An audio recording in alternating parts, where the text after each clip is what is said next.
Hey, fundraising friends, here's a quick peek at our 5 favorite episodes on the podcast over the last year. Enjoy. And this is what we found on the data. The average nonprofit raising recurring giving sees an additional 25% giving on top of whatever their annualized recurring gift amount. If your charity brings in $100,000 or $1 million in recurring gifts online from recurring donors, those same donors will give, if it's $100,000, $25,000. If it's $1 million, $250,000 in addition to their regular giving. When you originally were really realized there was meat on the bone for recurring donations, subscription economy and all that stuff, what were you advising folks to do? Were you advising folks to start asking via email? Pick up the phone and say, hey, there's an email coming. Like what, a direct mail piece, or some combination thereof, because every organization is so unique. What would you say to folks when you're like, hey, listen, there's something here, and they're like, okay, cool, we'll listen. How would you get them started back in the day? Back in the day, yeah, in the early days, it was, well, first of all, there was just that first noticing thing. I said, even with early social media as a parallel example, I wouldn't say to do much, right? In the early days, it was just this will be a thing, I think, at some point. But as it started to become a thing, the easy first move was just to use typical marketing tactics. I would call them single gift tactics where okay, we're going to use direct mail, and in January we're going to send an appeal letter to our donors, and we might send some emails about monthly giving. I keep acting like the old guy here. It's like, I remember when it was like, we don't have a checkbox on our donation form, for monthly giving. I had a client who literally, if you clicked, monthly giving, it was like, here's an address. And I'm like, what am I going to do with an address? I guess start mailing checks in of my own. So in the early days, it was like, do you have a checkbox on your website? Do you have, do you even talk to your donors at all about monthly giving? But the idea of having a monthly giving program, other than charities that were child sponsorship oriented or membership oriented, which are two that have been around for a while, everybody else was no, we just basically monthly giving was a transaction type. Yeah, totally. And then, it wasn't a loaded question, but the way I see it now is that you can use all of those forms, all of those avenues, as long as they're, you mentioned here's an address, send a check. It's let's make it frictionless. Let's make it super easy. That's a whole nother podcast. Let's make it easy for folks to give, right? And actually, that's not a whole other podcast. We can get into a little bit here too, but it's now you can literally use all of those avenues. Yeah. Right. And you're promoting that or talking. And it's easy to confuse the sort of payment type thing with the strategy. And I don't want to diminish the payment type because again, giving online, for example, was growing in the early years, double digits just by itself, because people would get comfortable with it. And they're like, oh yeah, I would rather give a gift online than write a check. So that's going to happen and has been happening with subscriptions and with sustainable giving. So I'm not knocking that. I'm like, let's ride that wave too. But what I'm saying is, what if we actually apply some strategy to this? So in the early digital days, it was like, okay, you've got a website and a donation form, but what if you actually did some fundraising online and we actually did some outbound messaging? So I'm saying the same thing with recurring giving. If you do nothing but have a good checkbox on your donation website and a clear, button somewhere, I would hope you're going to see recurring giving growth. That's awesome. I'm talking about how can we accelerate that by actually taking advantage of the fact that donors, more than at any other time in history, are more primed to give on a recurring basis because of, it turns out, they're giving to their church on a recurring basis. They're given to Netflix and Spotify, on a recurring basis, and that has made an opportunity. Well, they've been conditioned, and I mean that in the best possible way too, very glass half full. But another thing is, and this is pretty obvious, hopefully, to folks, but if not, so be it. But they're doing this with multiple organizations, not just Netflix, but multiple organizations, the church, the food insecurity program in town, the conservation organization, what have you. That's also membership based, for instance. But yeah, there's so many different organizations that folks are giving to in this way. Yeah. Right. There's a wave of that giving. Yep. And the way I describe it in the book is historically there have been 3 kinds of recurring giving, just to rattle those off really quick. The first one would be one-to-one, meaning sponsorship, the donor actually knows or is somehow connected with the beneficiary of the donation. So it's I sponsor, Telma in Guatemala, and I, she shares a birthday with my oldest daughter, and we get letters and all that kind of stuff, or maybe like a missionary sponsorship or a staff support. So that's one-to-one. But the problem historically has been most charities don't have the kind of model that supports doing one-to-one, right? Yeah. So that's the first type. The second type of recurring giving historically has been what I would call membership. So that's where the donor is at least partially the beneficiary of the organization's programs or services. So think of your local public television or public radio, or the zoo, local zoo, museum, art institution, content-oriented nonprofits. There's a lot of nonprofits for which at least partially the purpose of the nonprofit actually directly benefits the donor. It's education, it's helping my kids, or helping me be a better parent or whatever. And that's awesome. And those are more membership oriented. But again, the problem is the vast majority of charities don't have the kind of program where they're directly providing any sort of benefits to donors, which leaves the third category, which I estimate is about 75% of all nonprofits. Okay. And that is literally everybody else just essentially been left behind. The local food bank, the relief and development charity, the homeless charity, all these organizations that have not been able to tap into recurring giving. And I'm excited about all of it. And I think the subscription economy is candidly changing all of those three categories. Yeah. But I'm most excited about that third category of those charities that have historically been left behind, but don't have to be anymore. Yeah. I mean, when you said that like, for instance, that 75% of all the others, there's a good cross section of them that aren't utilizing recurring giving right now in any facet at all, like, which is not, it's, once again, it's very encouraging. I'm not downtrodden about it, but there's just nothing but opportunity. That's why it's so exciting. And then candidly, that's why I wrote the book, because it's like, okay, this is something, and I work, Imago Consulting, we work with organizations directly to do this work, of course. But I started to do the math. 75% of the charities in the US today, that's 1.1 million nonprofits in the US. Right. That need to hear this message. And that is far more than the sort of one-to-one type of work, that intensive work that we do as advisors. Right. So I said, okay, how can I shed a light on this for the sector, and help to candidly reshape the way we approach this, whether it's charities and the way they approach it, or candidly even providers, folks like you and I talked a little bit offline. I'm curious as to how and if recurring giving is starting to crop up in the live event space and in the major gift space, right? 1 million. What does it look like? Yeah. Well, what's interesting is, you have been you've been in this space for so long. You have so much history, and 9 years we've been in, and you and I, once again, we're talking offline, but we'll be in 2,000 events this year, right?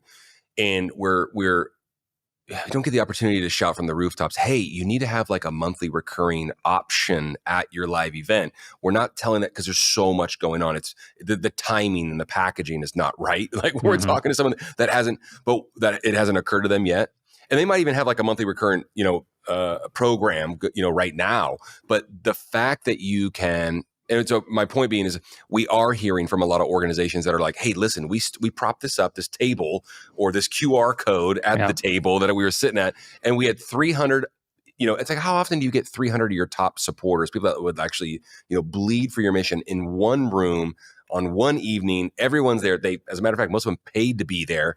How could you not take advantage of that? And the feedback that we're getting is from the folks that have like, hey, we did this and it worked tremendously well. And, I went to a film festival for a trail organization, and they had 1,000 people in attendance. It's like 1,000 people, whatever percentage, gets on board with the monthly recurring, and they're giving you $20-$30 a month. I think the lowest price point was like $20. I'm like, that is real train riding money. I mean, it's wild, the opportunity. So I'm very passionate about the opportunity to do it in the live space for sure. But I'm also very, very passionate about, having live events where there's no auction, which is kind of like, that's our it's world. Not just the auction. Yes. Cause it's like, this is you're building the community, right? So. And I don't know if that's going to be unpopular for someone in our position to be saying, sure. but you get the point, you know? Well, and live events, period, are candidly, I have a section in the book where I break down channels that are more conducive to what I would call acquisition, meaning brand new donor, never given a gift at all, and their first gift is a recurring Maybe they're gift. a guest, versus what I would call conversion, which is you take an existing donor and they become a recurring donor. Both of those are awesome. Let's do both of those. Yeah. Some organizations, candidly, are more wired. Their offer and the kind of nature of their work is more wired either towards acquisition or towards conversion. Yeah. I have an entire chapter of the book on how to know which one you are. Perfect. And the thing, though, is that live events is one of the best channels for both acquiring and converting existing donors. And Trevor, one of the things I'd love to think about, even in the work that you guys are doing, is I had a client literally yesterday say, my team is a little bit worried because we have what we call mid or major donors. Yeah. And if they commit to a monthly gift, does that mean, they'll give $100 a month, but they're not going to give that $10,000 gift at the end of the year or at the banquet or whatever. Yeah. And in my experience so far, the answer is both and. The answer is the people that are giving, the giving on a monthly or a quarterly or an annual basis, the recurring giving, that is just a sign almost of like, I don't want to call it loyalty because I don't think it's loyalty. Sure. But like care and passion for the cause. Yeah. You know, it's like I give and people give it in their own means. So I had a client a couple of months ago. We ran a campaign and for new recurring donors, online, offline campaign. Mm-hmm. And they hit the goal. It was great. A couple hundred donors. They had a donor sign up for $5,000 a month. Amazing. And I was like, what? Like, how long do they have to work to get a $5,000 level donor the first time, or anytime? Yeah. And my point is not you're going to get a lot of $5,000 donors, although that is happening increasingly. I spoke at a conference recently, and somebody came up to me afterwards and said, we have a $50,000 donor. And I was like, a month on their credit card? And I was like, yep. I said, somebody's getting a lot of miles, but I'll take that $600,000 gift. Absolutely. But the thing that's interesting to me is it's more of a sign of like, I care about this cause. Yeah. And this is what we found in the data, Trevor. We found that the average donor, the average nonprofit raising recurring giving sees an additional 25% giving on top of whatever their annualized recurring gift amount. So the easy way to do the math would be like if your charity brings in $100,000 or $1 million in recurring gifts online from recurring donors, those same donors will give, if it's $100,000, $25,000. If it's $1 million, $250,000 in addition to their regular giving. Because if you think about it, like they are the most loyal, the most top of mind. Yes. They're the most likely to give that one-time gift. And so we're doing some exciting experiments with clients that have those mid and major donors to say, how do we look at the recurring giving not as like their total giving, but as just a part of keeping them close and engaged with the organization? That exclusivity does. It's not really, yes, it is for the people that are there. But what that does, it creates FOMO, fear of missing out, and the people that are not getting to go back behind the curtain and go meet the celebrity guest, they go, well, how come I didn't get to do that? Because you didn't give it the $5,000 level or more. Well, it's funny because we talk about this a lot. We call it, the fear of missing out and what have you. I want to back up to your, you shared the Fireball story for the top sponsors. Yeah. Into a fundraiser. And we've had so many conversations, so many great fundraisers. And one thing I think about is some examples that we've heard where there's exclusive VIP access or after party or pre-cocktail party just for the top sponsors. And I'll tell you what made me think of it was, crossing off that line of the top sponsors taken, when you're throwing out the press release, so to speak, or the prospectus for other sponsors. But people that see those exclusive cocktail party, after party, pre-party, that they're not invited because they weren't one of the top sponsors, they will want to be a part of that next year.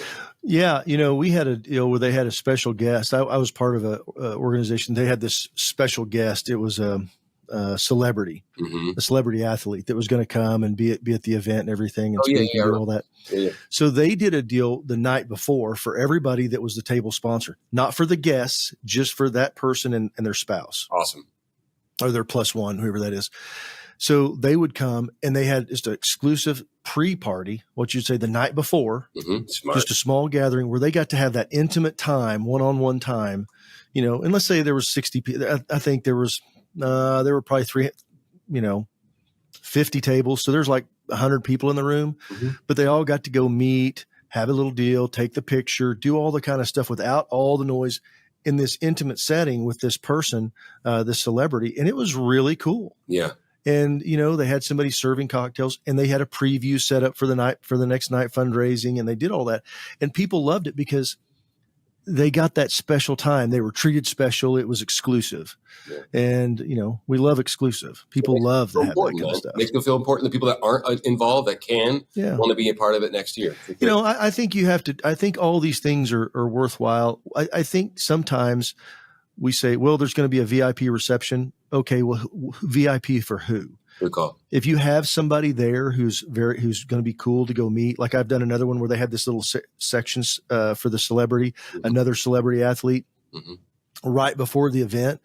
And if you had the special band, if you had the right color wristband, you got admitted in and you got to go talk to this person who was a tennis player, and she's very well known and, had won some Grand Slams and won Wimbledon. And it was really cool. I mean, because, and she's like 5'10", and, and it was surprising, when you met this person, she's had this great presence, but that was a special thing that you got to do if you were at a certain level. They didn't, and there was like 20 people that got to go back there and do it because they gave it a certain level for the tables, the sponsorships.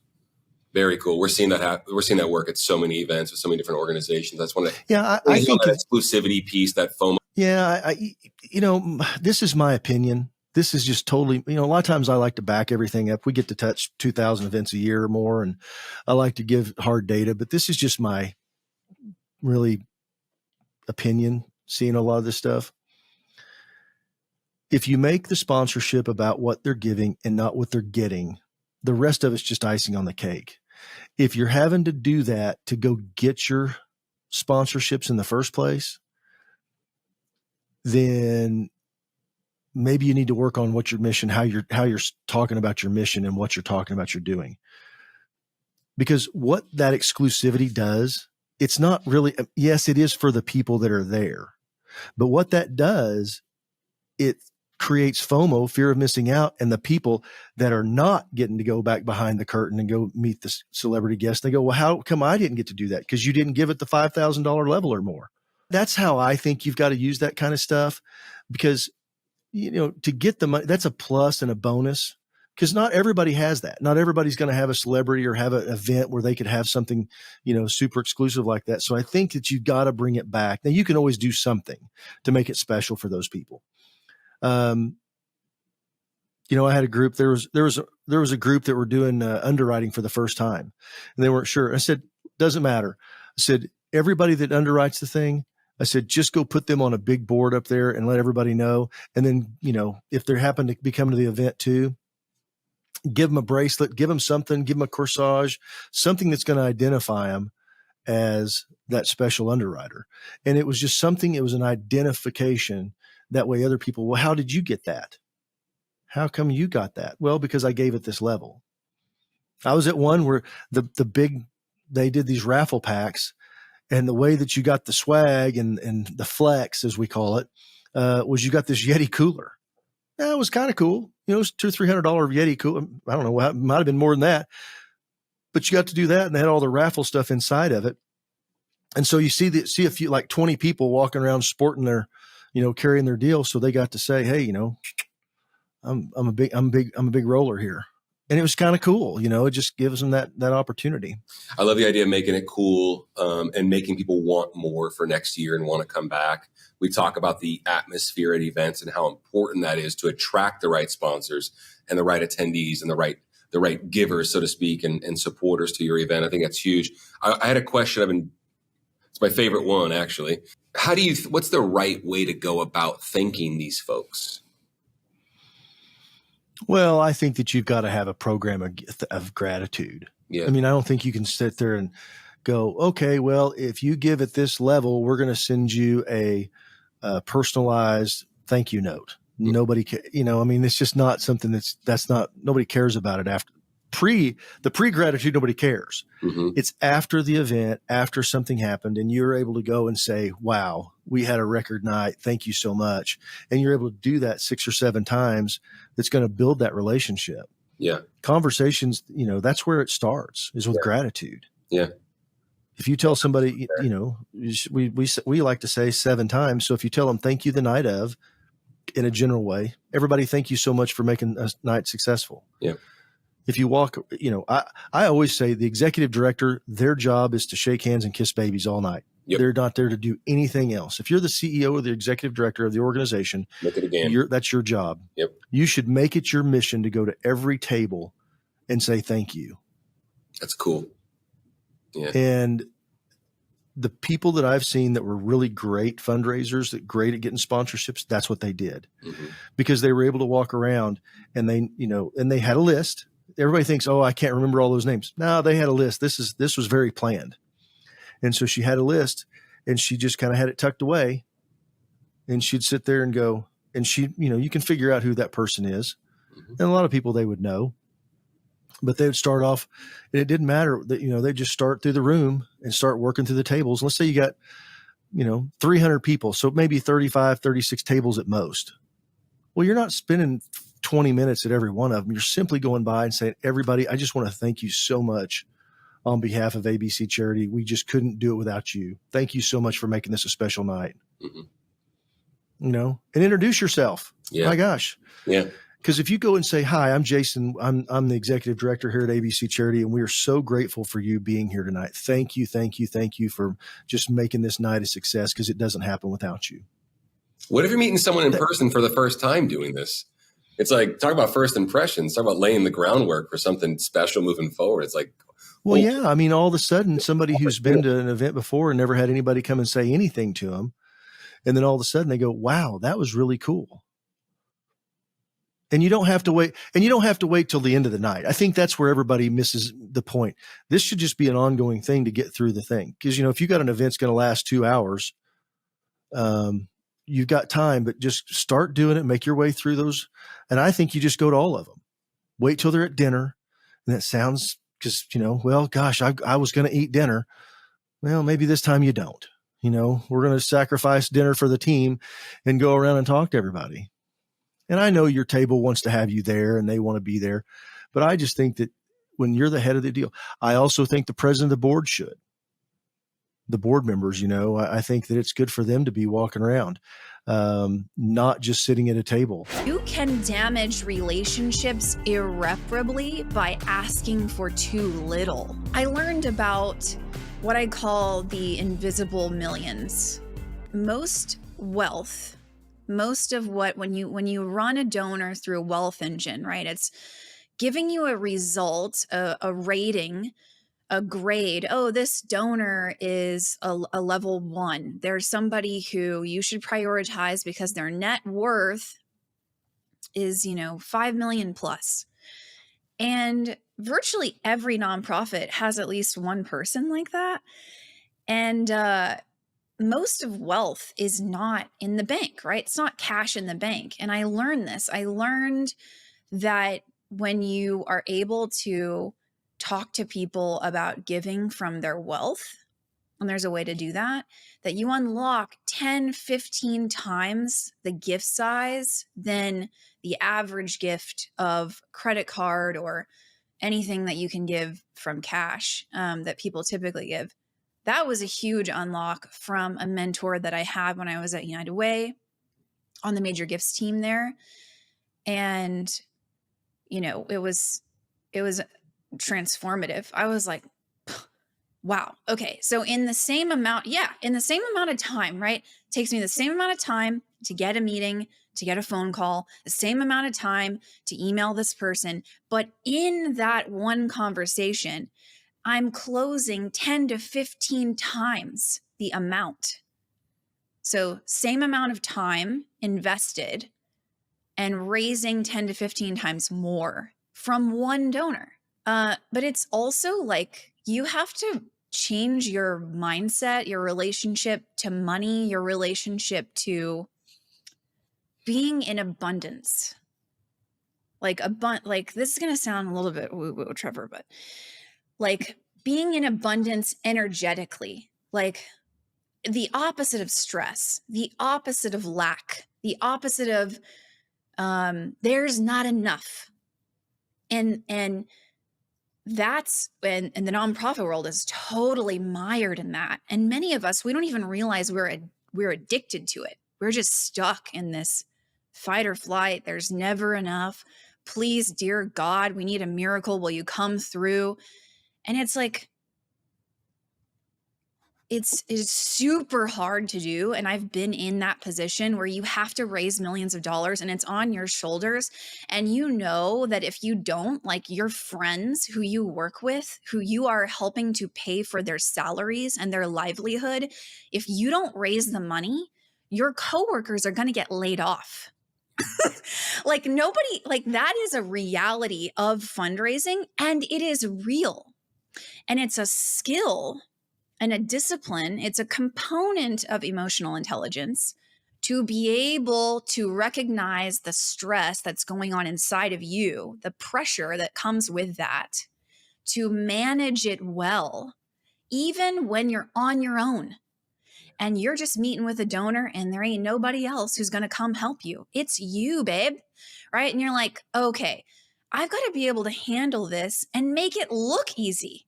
Let's double click on what you talk about and it's so rampant in our space. Like you said, it's an addiction.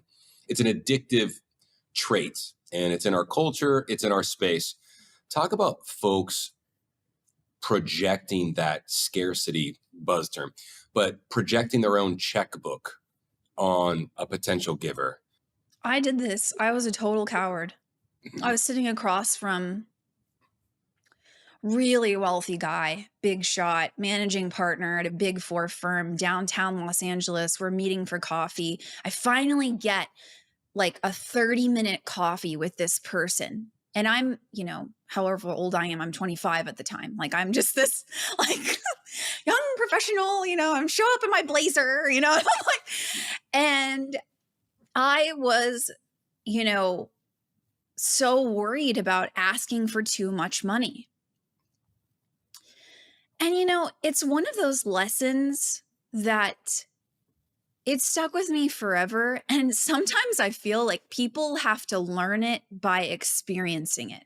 It's not something that they actually heed as wisdom from the other side. Here I am telling you that you can damage relationships irreparably by asking for too little. That's what people don't consider. And I have, you know, I'm sure that it has happened, I suppose. I mean, I've had clients ask donors for more and they do get upset. I had one of my folks inside Courage Lab, my group program, ask their board member to give increase from 10K to 15K a year. Not a huge increase, not radical. This person's a board member, right? Yeah. And they go, they told my client, oh, wow, you're asking for more, huh? Well, make sure that you guys don't get too greedy over there. And she reached out to me like, Julie, what is going on? Yeah. And I said, here's what I would say if I were you. We're asking for more because we're growing our impact. And you know that as a board member. And if that's offensive to you, that we're growing our impact, then this may not be the right spot for you any longer. Period. And I said, reach out to, this person was development manager. They weren't even the ED or CEO. Mm-hmm. I said, reach out to your boss and let him know, you know, hey, this is what's going on with the board member. They're calling us greedy. And I said, look, if a board member particularly, but if a donor calls you greedy, thinking that you're going to spend that extra $5K on an effing jet ski for yourself or whatever they think is going to happen, they're projecting the greed in their own heart. It has nothing to do with you. And They don't belong on your board anymore. And it's A-okay. Like it's time to go. So sure, that happens. But that person, isn't it a gift that we find out now, sooner rather than later? They don't belong on the board. They're not your person. Addition by subtraction. Yeah. Yeah. So rewind. I'm sitting at this coffee with this managing partner at this big firm, big shot guy, right? I get this meeting with him and I sit across from him and I'm talking about our mission. I'm talking about what we're doing in the community. I'm thanking him for his past support. And then here comes the moment I'm gonna ask for money, and I'm like, would you consider giving $2,500 this year? What? And his face, I'll never forget it. It just like, I'm not really a good actress. I wish I could do an impression for you, but Yeah. he was like, wow. He just like, it's like his whole face just drooped. He was so downtrodden. Mm-hmm. Mm-hmm. And he goes, sure, Julie, I will give $2,500. And this was at the time where, sometimes, people just carried checkbooks with them. Yeah. And he opens up his briefcase. He pulls out a checkbook right then. He writes the check for $2,500. He hands it to me and he says, take care. And I wish you the best of luck. And he leaves. He's done with the meeting. The meeting's over. Yeah. And I was sitting there and I was like sweating, through my suit. I was just so sweaty and nervous. And I realized, I was like, oh my gosh, this guy, I just wasted his time. I totally wasted his time. And, I didn't know him well enough that, some people say, well, oh, if he's super rich, why didn't he just give, $25K? Why didn't he just give $100K? Yeah. Well, I'm the one who is representing the organization and its need. And if all I'm asking for is $2,500, he doesn't know better than I do about what the need is. It's my role to represent and communicate what we're doing. And if all I ask for is $2,500, then I'm leading him to believe all I need from him is $2,500. Right. Yep. It's on me. And I was like, oh, because I considered $2,500 to be a lot of money, quote unquote, a lot of money, that I thought there's no way I could ask for more. That's a lot of money. Yeah. And, if you go and you look up what the billable hours are for a managing partner at a Big Four firm, it's kind of comparable to $2,500 an hour. So it was just like a big learning, because I saw the disappointment and the like, he was ready to do more. Yeah. And I didn't have the courage and I didn't have the understanding of who I was sitting across from. And because of my low level of, let's say, emotional intelligence, my ability to manage my own stress and emotions around asking for more, and to recognize what's going on inside of myself, and to also recognize what's going on inside of the person I'm sitting across from, that it, I left, I don't even know how much money I left on the table. Right. And that stuck with me. His reaction, his face, I'll just never forget it. It was a huge aha. And I was surrounded by, later on, meeting more and more people. Their primary concern was like, how do I get the courage and the confidence to do this? Like, I don't know anybody who's doing this better than me. And I don't know how to do this. I don't come from wealth. How do I actually get over the fear, the extreme discomfort, the feeling like I'm going to die, asking somebody for a really big amount? And so I created a solution, which is why I started my company Courage Lab, because there was nowhere where you would get a better strategy that would work for you and your goals and your unique strengths and your culture for your team, and also learn the tactics and get the personal courage to raise more. There was nowhere you could go. I was like, who is doing this? Who's talking about these things? Nobody was talking about it. I think people talk a lot about courage now, but at the time, it wasn't like there was nowhere you could go to overcome your fear of asking for more. We don't want to be giving busy nonprofit leaders a bunch of tools and concepts that they can't use. It's like the idea of like, yeah, thank your donors, and the idea of just tell them how the gift is used, and that will boost your donor retention. It's, simple stuff. And then sadly, we're just sometimes not doing it. We're busy. We're focused on the community, the products, the programs. We forget that this is just basic communications. Speaking of thank you, you all talk about the 7 touch points to thank you. And we tell nonprofits that we work with, you need to thank your donors, supporters. We like to use, investors, supporters, stakeholders. Donors are, it can be an overused term sometimes and loose, but we say, thank your donors 7 times before you ask them for money again. And you all say the same thing in the book. Yeah.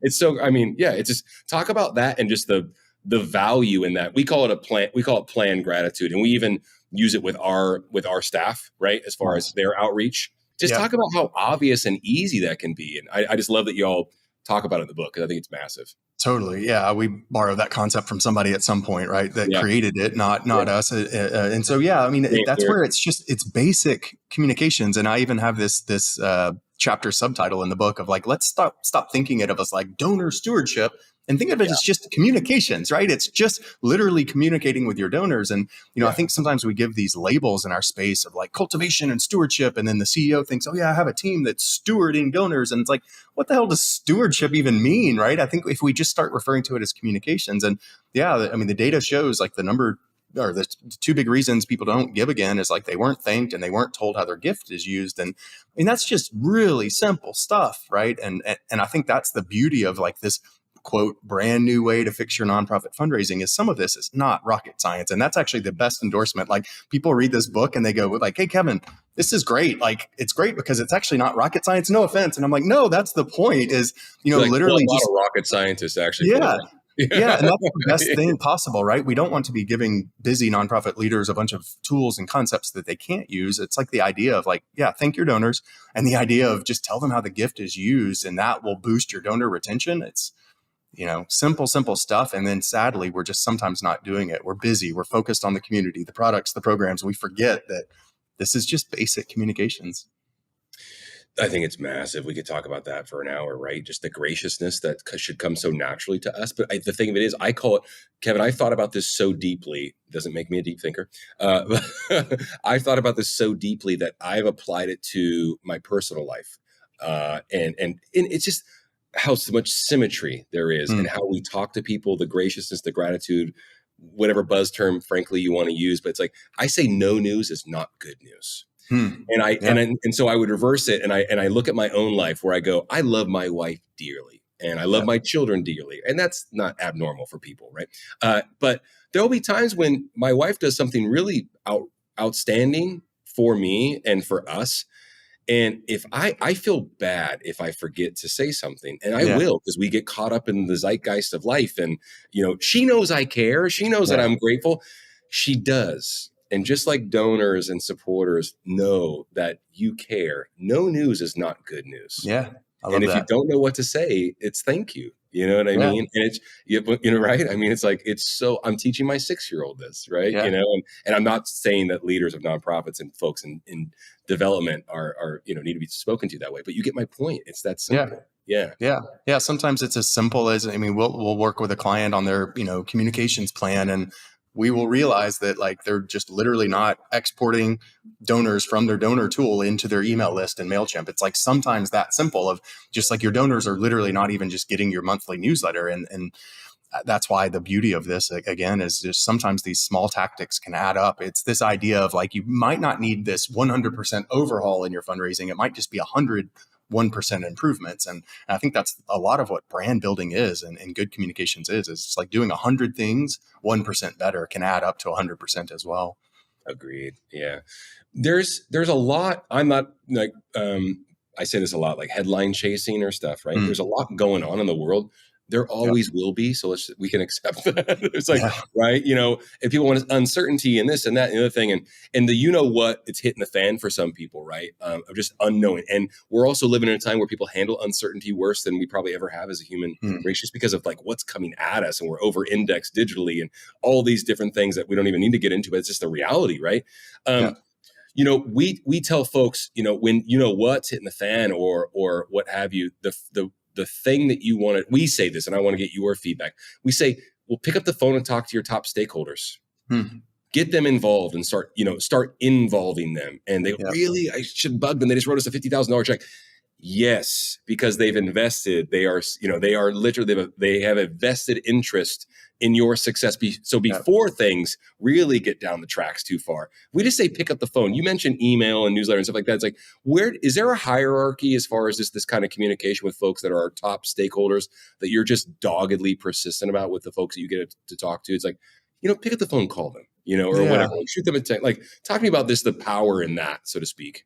Yeah, I think, it's a great concept, right? Like whether you consider it user-centered design, or you consider it just community involvement or stakeholder engagement, whatever you call it. And especially, I think this goes back to even just like, what types of donors are you attracting and retaining?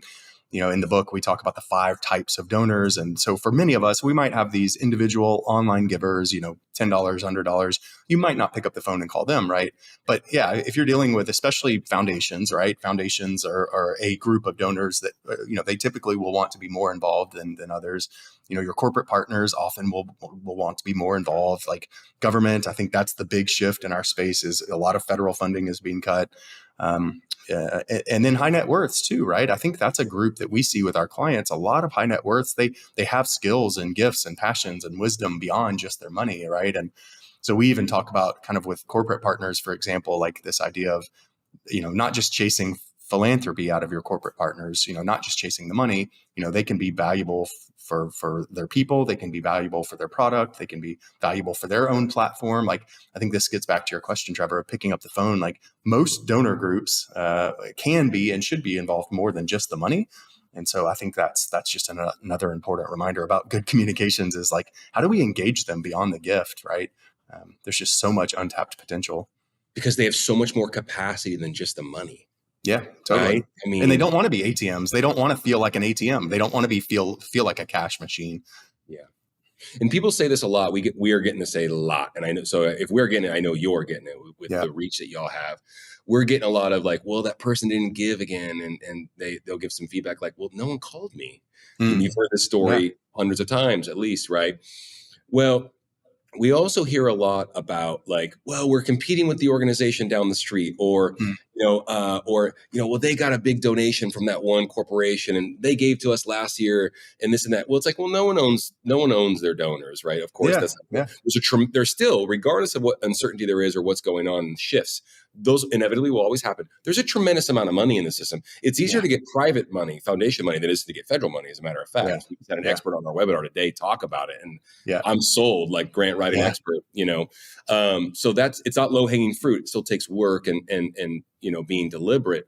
But, it's like, we don't ask enough out of those folks. And I think those folks, because they're in business, a lot of them, or maybe have a business background or a private sector background, I think they do understand competition really, really well. And I'll say to folks, you need to pick up the phone and call them, because your competitors down the street, so to speak, even if they're raising money for the same exact thing, food insecurity at the next town over, I bet they're not engaging this way with those high net worth individuals, those corporations, those private foundations, those private donors, and differentiation is stronger than competition. Totally. I just think that can't be that can't be overstated. Sorry, end of a long day, but it's different, and they're not getting the calls from other people. So you need to do that, right? Yeah. And they will remember these things. It means a lot. It's indelible. I think it's huge. Yeah. Yeah. And so, this is getting into the idea of positioning strategy, which is one of the core pillars of our framework in the book is, what makes you different and who are you targeting? And so to this idea of like foundations, you're right, Trevor, it's not a zero-sum game. I think by some estimates, even just U.S. foundations have like $1.5 trillion sitting in the bank, right? The rise of donor advised funds, it's just crazy how much money is out there. So the money is out there. So we hear two major complaints from donors. Number one, they just don't understand what you do. And so that's kind of like your theory of change, your mission clarity, et cetera. Beyond that, which should be simple to solve, the second thing we hear is they just don't understand how you're different from everyone else they already fund. So whether it's a high net worth, an individual small giver, a family foundation, a corporation, a government, that idea of differentiation, to your point, is just so critical. Again, first, be clear about what you do. Second, be clear about how you're different. And yeah, competition isn't a dirty word. All that it means, if you look it up in the dictionary, to compete means you're just trying to get something that someone else is trying to get. And so to compete doesn't mean you have to put someone else down. It doesn't mean you have to take from another nonprofit. It just means that you're showing how you're different and why you should also get the money, right? And so I think if we can lean into that idea of differentiation, and I say in the book, like difference equals donations. Thinking about how your proposal is neatly organized is helpful. So I like to use bullet points and lists when I can, use subheadings. There's a good chance that the reviewer is not actually reading every word. And if they're scanning through to pull out that key information, make it easy for them to really understand. Try where you can to have some subheadings, have some bullet points, have some lists, things that make it easy visually to scan and pull some information quickly from a proposal. I think of ChatGPT or AI as a tool in a similar way that I think of as spell check. Spell check is amazing. It tells you when things are a little off. Sometimes what ChatGPT can be helpful with is maybe if you're writing and you have all the information together, you know what you want to say, but it's just not flowing the way that you want to, you can put it into ChatGPT and say, can you help me clean this up a little bit? And then take that and edit it and revise it to your liking. But you're not really asking it to do the whole thing for you. You're using it as a tool, as a part of the process. And you are making sure that it has that human touch. So when ChatGPT first came out, I think like many people, I panicked a little bit. I was like, oh my gosh, am I going to be obsolete? Am I going to lose all my clients because everyone's just using ChatGPT? And for a moment, I was almost afraid to use it. And then I said, you know what? I need to be caught up with the times. ChatGPT and AI, they're here to stay. So I started playing with it to see how I could use it as a tool. And that's where I have found it useful is just, if you're kind of stuck on a certain paragraph and you're just like, I just want to make this part sound better, use it to help tweak it a little bit and help you revise things. But as grant writers, personally, I can tell if something is completely written by AI and versus a real person, and someone else can do the same thing. So you still want to put your personal touch on it. You still want to make sure it's coming from a real human. You're sharing stories of impact. You're talking like a real human. You're not sounding kind of robotic, and having the tone that matches your organization too. That's a good point. The vernacular. Yeah, absolutely. Yeah. Your own language. Yeah. And making sure that's consistent. Yeah, no. Well, as long as the recipient's always going to be a human being, you're never going to be out of business or obsolete. And it's very interesting to me. I think, I love that you got over the hump, so to speak. You're like, I'm not going to be afraid of this. It's exactly what it is. It's not going anywhere, and it's a tool. That's it, right? Yeah. And like, we'll bounce around some ideas and have a laugh about it here and there and stuff. But you can never separate the human side of it. And then once again, the recipient's always going to be a human, until otherwise noted or notified. But I would caution folks in the nonprofit space that are going after these funds to not use it as a tool to corner cut, right? And spend the time. Talk to me about like what you see and what someone that's on the fence or had a little bit of experience with it or even a little bit of success. What's the typical investment of time that you've seen? I know that's a very broad question. I'm not trying to be vague, but what should folks expect if they're going after these funds? Like how much should I, how many people hours should I assign to this task? That's a great question. So if we're talking about foundation grants, because there are different types of grant giving entities. Well, I want to talk about that too, because that's a huge, that's a giant pool of funds. So yeah. So we tend to specialize in foundation and corporate funds. We do some state grants as well. Federal grants, we refer out to federal grant experts because it's, every agency is a little bit different. But we do a lot of work with foundations. And so if we think about a fairly typical foundation grant, if you are working without any pre-written foundational language, if you're working from scratch, I would typically say it could take about 10 hours to write a foundation grant from scratch. Now, what we do in our process is when we start working with somebody, we create some foundational language first in what we call a boilerplate template. So this helps us to make sure we know what is the core language and how we're talking about this client's work. We want it to sound authentic. We want it to sound like it's coming from them. So if you have something like that to work off of, where you have a kind of a starting place, it's not designed to be cut, paste, and apply, but instead cut, paste, modify, adapt it, align it with what the funder is asking, and then apply. I would say that cuts the time in half. So it can take about 5 hours for a grant. But as if you're new, of course, it's going to take you longer if you're new to grant writing. One of the most tedious parts of grant writing is actually just fitting those responses into the character limits that are unique to each funder. And that's the fun part, just sitting there and trying to wordsmith as much as you can. And, that can be time consuming. I get it.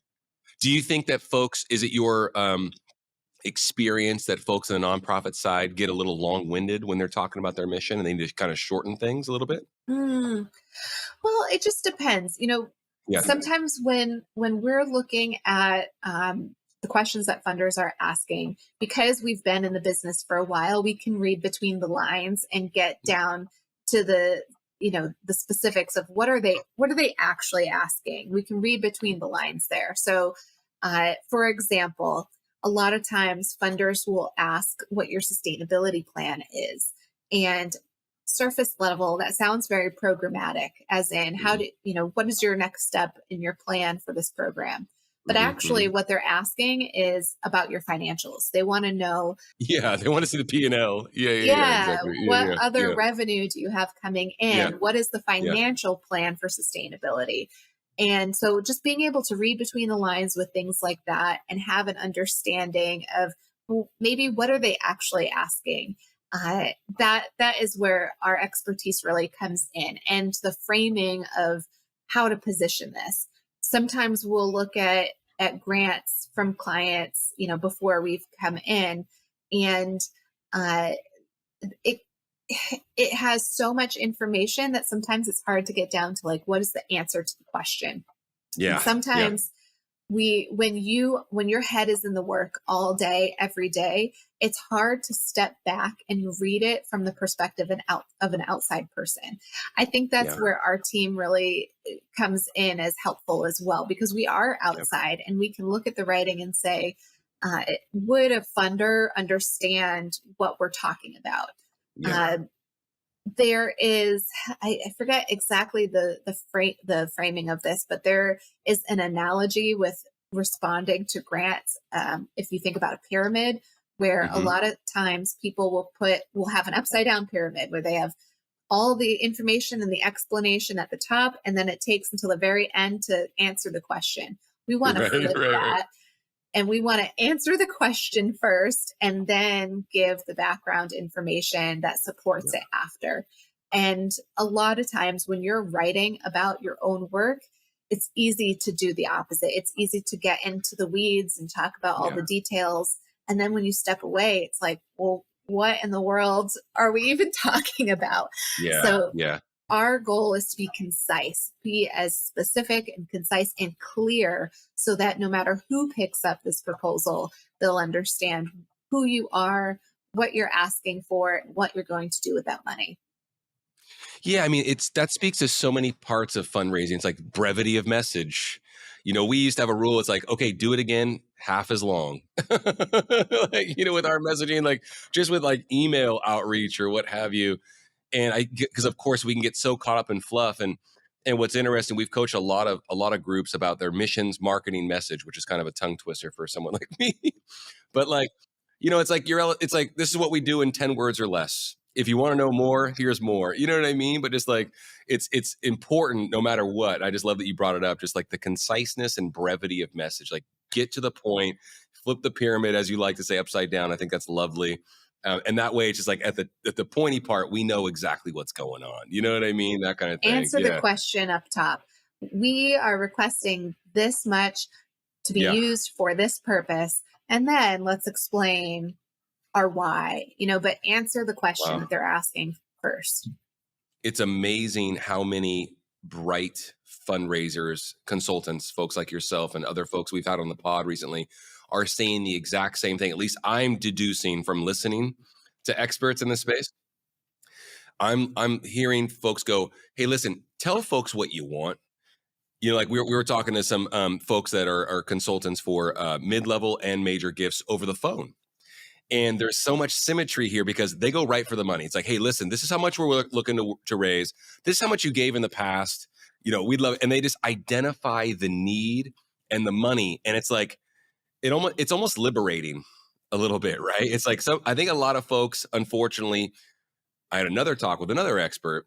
I mentioned 4 experts in the last 60 seconds, but they're like, they project their own thoughts about money, about with their own checkbook, about just how they feel about what's going on in the economy or whatever it might be. I call it headline chasing, but that has nothing to do with the conversation.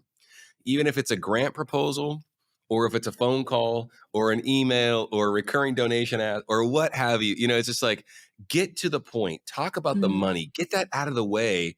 And it's liberating. And so many folks just have fear about just hitting that head on. It's like, but listen, at the end of the day, that's your need. And it also harkens to this. And I want you to speak to this, Lynn, from your experience. It's like, folks that have this kind of capacity, first and foremost, they're just regular people.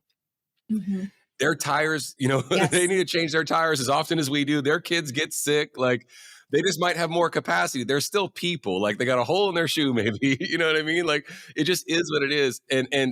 But they're really smart about how they got their money. They're really smart about how they keep it and invest it, and they're really smart about how they give it away.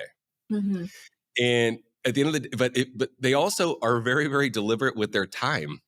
Yeah. So you're doing them a favor by being deliberate with your intentionality about what you're asking and what you're trying to accomplish. And if they have a heart for what you're doing, it will be obvious. You know what I mean? I just think we can't talk about that enough, Yeah. And in fact, even thinking about how your proposal is neatly organized is helpful. Yeah. So I like to use bullet points and lists when I can, use subtitles, subheadings, because it's for retention. While you're spending maybe 10, even more hours on a proposal, there's a good chance that the reviewer is not actually reading every word. And if they're scanning through to pull out that key information, make it easy for them to really understand. So, if you have 3 goals, list it. Goal 1, this is our goal. Goal 2, this is our goal. So instead of having to read through, run-on sentences and really lengthy paragraphs, try where you can to have some subheadings, have some bullet points, have some lists,